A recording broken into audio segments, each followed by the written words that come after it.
Bismillahirrahmanirrahim. Assalamualaikum warahmatullahi wabarakatuh. Waalaikumsalam. Alhamdulillahirabbil alamin. Assalatu wassalamu ala asyrafil anbiya'i wal mursalin nabiyyina Muhammadin wa ala alihi wa sahbihi ajma'in, amma ba'd. Pertama-tama, marilah kita panjatkan puji syukur atas kehadiran Allah Subhanahu wa taala, atas berkat rahmat dan karunia-Nya lah kita sempat hadir di tempat yang penuh barokah ini guna melaksanakan sholat Isya secara berjamaah. Insyaallah akan disusul pula sholat sunnah tarawih dan witir secara berjamaah. Salam dan salawat kita kirimkan kepada junjungan kita, suri tauladan kita, Nabiullah Muhammad sallallahu alaihi wasallam, kepada keluarga beliau, sahabat-sahabat beliau, beserta orang-orang yang mengikutinya hingga akhir zaman. Jamaah yang dirahmati Allah Subhanahu wa taala, adapun kami panitia amal Ramadan Masjid Uwais Al-Qarni akan menyampaikan beberapa hal, yaitu saldo kas Masjid Uwais Al-Qarni pada malam kemarin sebesar Rp3.770.900. Adapun pemasukan isi kotak infak pada malam kemarin yaitu sebesar Rp232.000. Isi kotak infak subuh yaitu sebesar Rp199.000. Adapun sumbangan dari Ustaz Arif Abdullah sebesar Rp200.000. Sumbangan dari almarhumah Haji Dewi Sri Wulandari sebesar Rp100.000. Adapun pengeluaran transportasi mubalik yaitu sebesar Rp200.000. Jadi total saldo kas pada malam hari ini yaitu sebesar Rp4.300.900. Adapun yang akan membuat konsumsi buka puasa pada esok hari yaitu keluarga Bapak Sugeng, keluarga Ibu Haja Bumatang, keluarga Bapak Asrul Haq, keluarga Bapak Ahmad Daimrate. Alhamdulillah kami selaku panitia amal Ramadan Masjid Uwais Al-Qarni mengucapkan terima kasih banyak kepada Bapak Ibu yang telah menginfakkan hartanya. Semoga Allah Subhanahu wa taala membalas berlipat ganda pahala dan rezekinya. Amin ya rabbal alamin. Insyaallah yang akan membawakan ceramah tarawih pada malam hari ini yaitu Ustaz Abdi Darmawan SE dengan judul Berkata Baik atau Diam. Sekian dari penyampaian kami. Mohon maaf bila ada salah kata yang kurang berkenan. Billahi taufiq wal hidayah. Wassalamualaikum warahmatullahi wabarakatuh. Kepada Ustaz kami persilakan.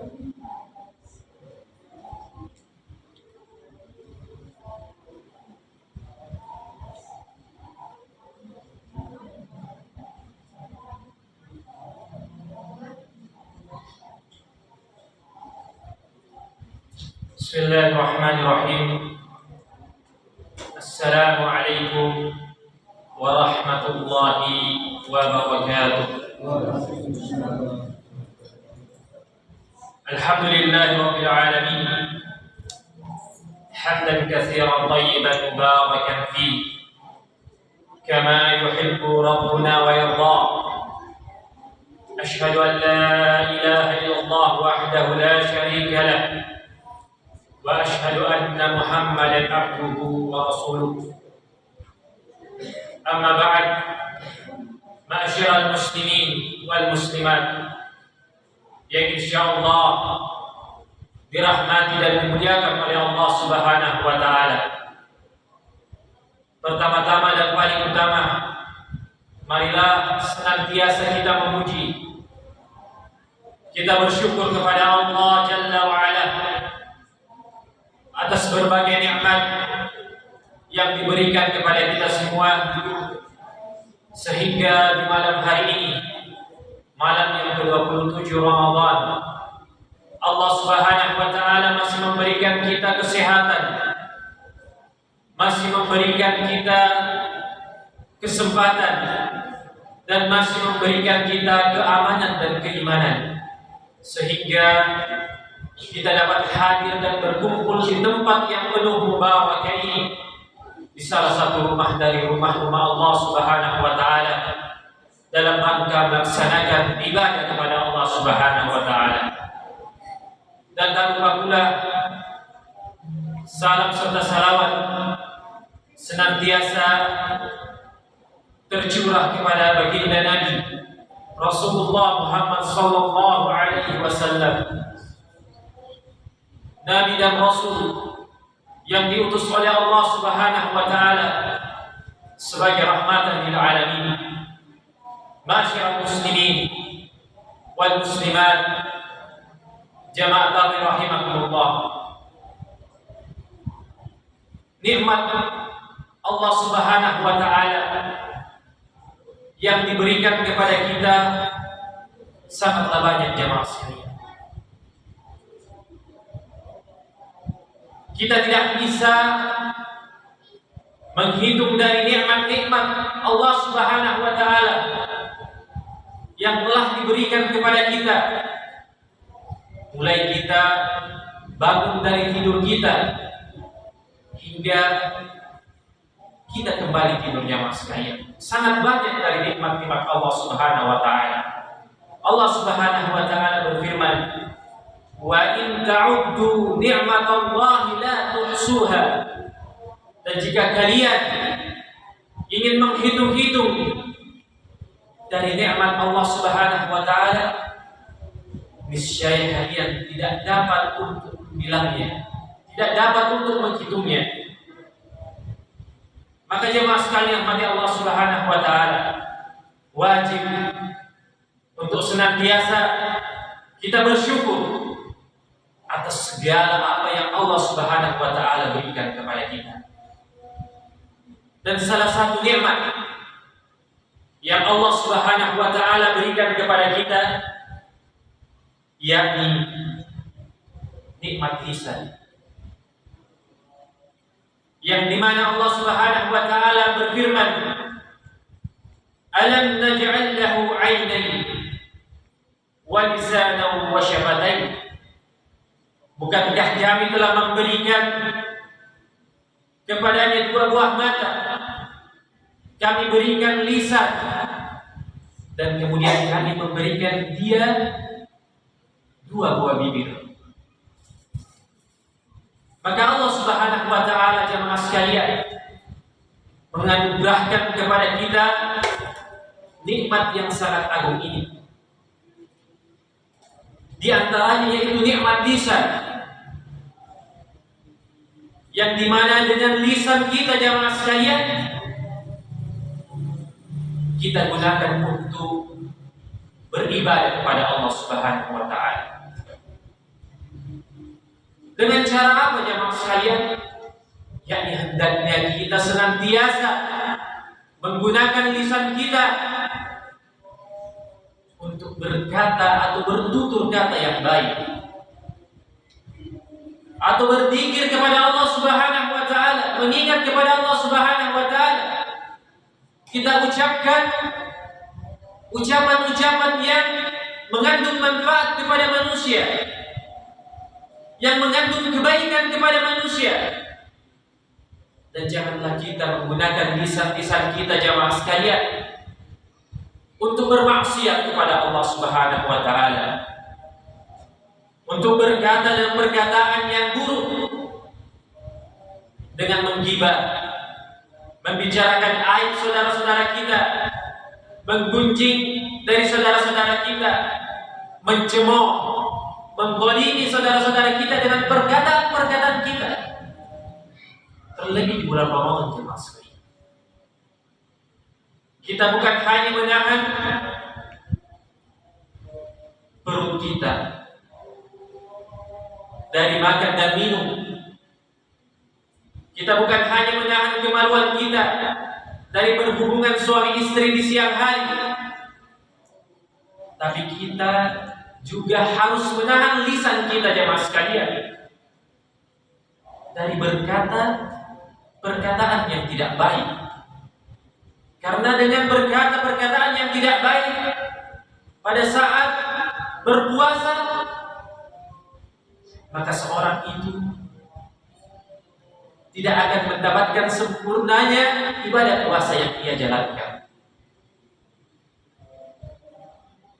Karena hakikat dari berpuasa jemaah sekalian itu menahan diri kita dari segala hal-hal yang diharamkan oleh Allah Subhanahu wa taala. Dan Rasulullah sallallahu alaihi wasallam mengibaratkan orang yang menggibah, membicarakan keburukan saudaranya, membicarakan aib saudaranya, itu diibaratkan dia memakan bangkai saudaranya. Kita mungkin saat berpuasa menahan lapar, tidak makan, menahan haus untuk tidak minum. Akan tetapi jika kita menggibah, berkata dengan perkataan yang buruk, menggunjing saudara kita, menzalimi saudara kita, maka itu sama seperti kita memakan bangkai saudara kita, jemaah sekalian, kata Rasulullah sallallahu alaihi wasallam.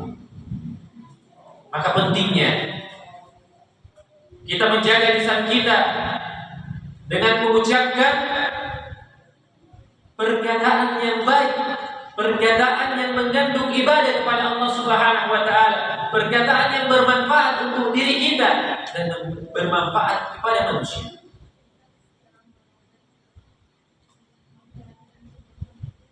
Dan jamaah sekalian mati Allah Subhanahu wa taala, agar senantiasa kita menjaga lisan kita berkata yang baik, maka akan kita sebutkan berapa faedah atau buah manis dari menjaga lisan kita dan keutamaan-keutamaan yang akan didapatkan oleh seorang hamba yang dapat menjaga lisannya, berkata dengan perkataan yang baik, ataukah dia diam, jemaah sekalian, maka Allah Subhanahu wa taala akan menyiapkan berbagai keutamaan, berbagai pahala yang besar di sisi Allah Subhanahu wa taala. Yang pertama, menjaga lisan adalah sebab diampuninya dosa-dosa kita oleh Allah Subhanahu wa taala. Dan sekaligus menjaga lisan, dia dapat memperbaiki amal ibadah kita kepada Allah Subhanahu wa taala. Sebagaimana Allah Subhanahu wa taala berfirman, "Ya ayyuhalladzina amanu taqullaha wa qulu qawlan sadida yuslih lakum a'malakum wa yaghfir lakum dhunubakum wa ma yuti'illaha wa rasulahu faqad faza fawzan 'azima." Hai orang-orang yang beriman, bertakwalah kalian kepada Allah Subhanahu wa taala dan katakanlah perkataan yang benar, perkataan yang baik.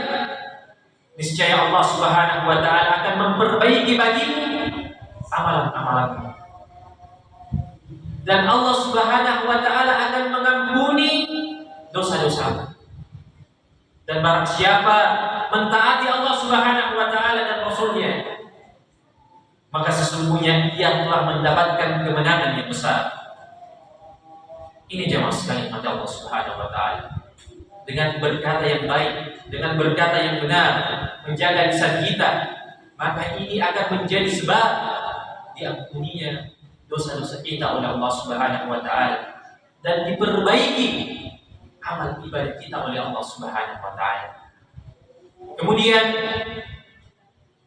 buah manis dari menjaga lisan, keutamaan dari menjaga lisan, yakni seorang hamba itu akan dijamin oleh Allah Subhanahu wa taala untuk masuk ke dalam surga Allah Subhanahu wa taala.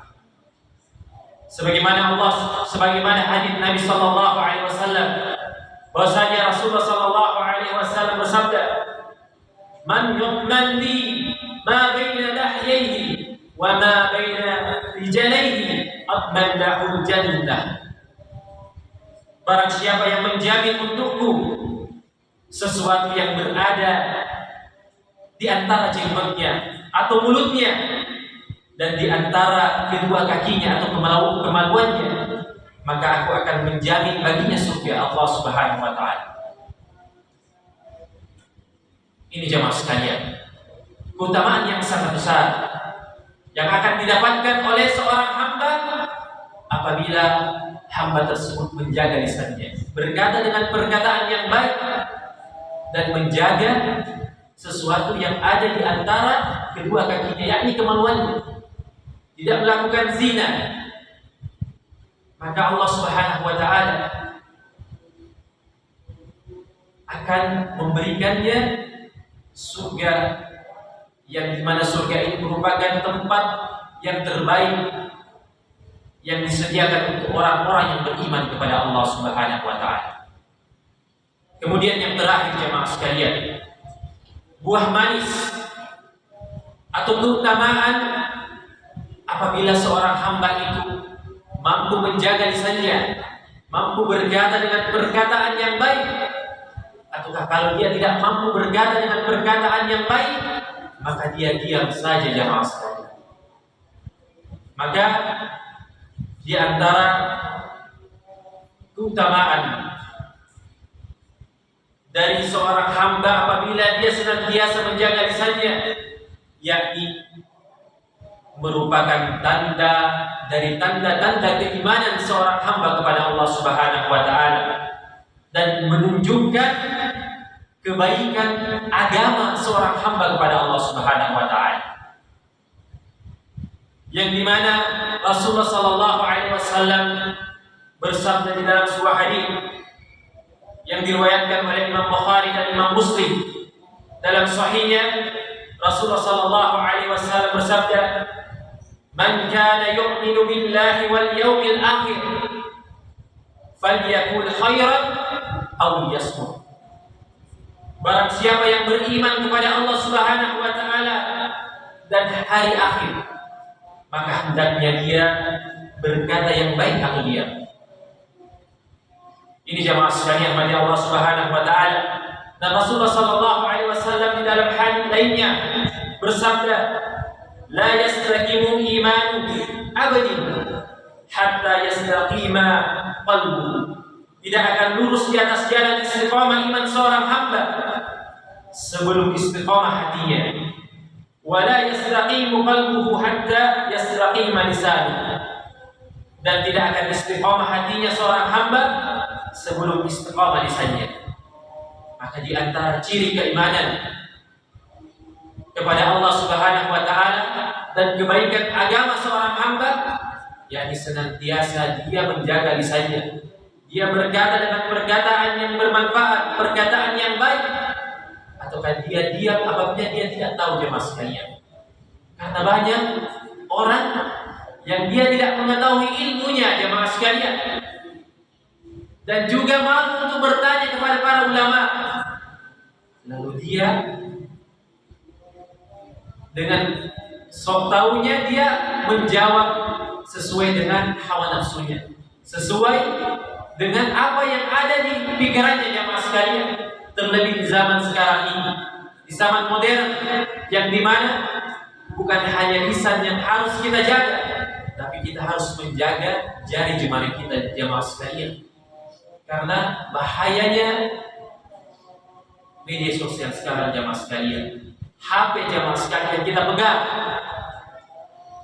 itu banyak sekali kemudaratannya apabila kita tidak bisa mengontrol diri kita, tidak bisa mengontrol jari kita untuk mengerti sesuatu yang bermanfaat untuk orang lain, sesuatu yang bermanfaat untuk diri kita. Apabila HP kita gunakan untuk kebaikan di jalan Allah Subhanahu wa taala, niscaya kita akan mendapat pahala di sisi Allah Subhanahu wa taala. Akan tetapi jika kita gunakan dalam rangka maksiat, maka kita pun akan mendapat azab atau siksaan dari Allah Subhanahu wa taala. Karena setiap perbuatan yang kita lakukan jemaah sekalian, itu akan kita bertanggungjawabkan di hadapan Allah Subhanahu wa taala. Maka nasihat yang terakhir kepada diri saya dan kepada para jamaah sekalian, yaitu kematian ini ibarat gelas yang pasti semua kita akan menebuknya. Kita semua akan mati meninggalkan dunia ini, cepat atau lambat, tua atau muda, kita semua akan meninggalkan dunia ini jamaah sekalian. dan kuburan merupakan pintu yang pasti semua kita akan memasukinya. Setelah kita meninggalkan dunia ini, maka kita akan berpindah ke alam kubur, yang dimana alam kubur ini merupakan waktu yang sangat panjang, melebihi waktu kita hidup di dunia ini. Bulan Ramadan merupakan waktu yang mulia, yang tidak semua orang mendapatkan kesempatan ini. Maka ketika kita mendapatkan waktu yang mulia ini, kesempatan emas ini jamaah sekalian, maka kita gunakan untuk beribadah kepada Allah Subhanahu wa taala. Masih tersisa berapa hari di bulan Ramadan ini dan malam-malam yang terbaik di bulan Ramadan. Kata Rasulullah SAW bahwasanya carilah malam Lailatul Qadar itu di malam yang ke-27. Ini merupakan malam yang ke-27 jamaah sekalian. Maka jangan kita lalai, jangan kita patah semangat, jangan kita lemah. Hendaknya kita luangkan waktu kita begadang untuk beribadah kepada Allah Subhanahu wa taala. Kita sholat malam, kita membaca Al-Qur'an, kita berzikir, dan janganlah kita menggunakan lisan kita untuk berkata dengan perkataan yang buruk. Maka berkatalah dengan lisan kita perkataan yang baik, berzikir kepada Allah Subhanahu wa taala, mengingat kepada Allah Subhanahu wa taala, dan melakukan ketaatan ibadah-ibadah yang lainnya di sisa-sisa bulan Ramadan ini jamaah sekalian. Karena kita tidak mengetahui jamaah sekalian, bulan Ramadan tahun depan apakah kita masih dapat bertemu, ataukah bulan Ramadan ini menjadi bulan Ramadan yang terakhir untuk kita. Kita tidak ada yang mengetahui jamaah sekalian. Hanya Allah Subhanahu wa taala yang dapat mengetahuinya, dan kita berdoa kepada Allah Subhanahu wa taala semoga Allah Subhanahu wa taala mengampuni segala dosa-dosa kita, dan Allah Subhanahu wa taala menerima segala amal kebaikan kita di bulan Ramadan ini, dan kita keluar dari bulan Ramadan dalam keadaan bersih dari dosa. Demikian ceramah agama di waktu yang mulia ini. Adapun kebenaran datanya